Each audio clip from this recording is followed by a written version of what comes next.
Have you ever had a dream so vivid, so real, that when you woke up, you weren't entirely sure it was a dream? Now imagine 62 kids having the exact same dream, at the exact same time while they were wide awake. Let's travel back to September 16th, 1994.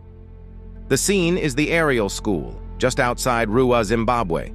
It's mid-morning recess. Kids are playing, running around the schoolyard just like any other day. Their teachers are inside, having a staff meeting.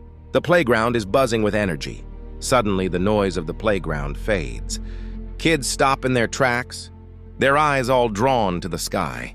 Hovering silently above the bushland, just beyond the school's boundary, is a silver disc-shaped object. It's not a helicopter, it's not a plane. It's something none of them have ever seen before.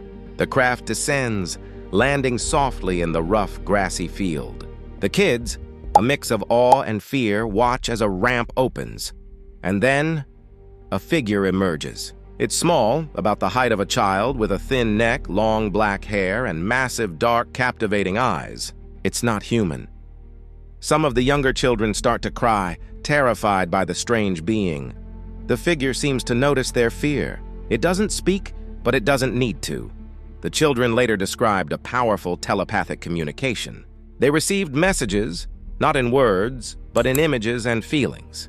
These messages were profound, especially for children. They were shown visions of a future Earth, polluted and destroyed. They felt a deep sense of sadness and a warning. You're not taking care of your planet. It was a plea, a message of environmental concern delivered by a visitor from the stars. After a few minutes that felt like an eternity, the being returned to the craft, which then silently lifted off and vanished into the sky.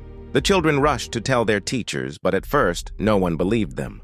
"You just saw something funny," they were told. "Your imaginations are running wild." But how could 62 separate kids, ranging from 6 to 12 years old, all have the same imagination? The headmaster, Colin Mackey, was skeptical, so he asked the children to draw what they had seen. The drawings were stunningly consistent: a silver saucer, a small being with huge black eyes. The details matched, time and time again.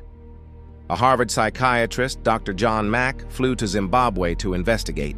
He interviewed the children one by one, and he was convinced they were not lying. He concluded they were describing a very real and very traumatic experience.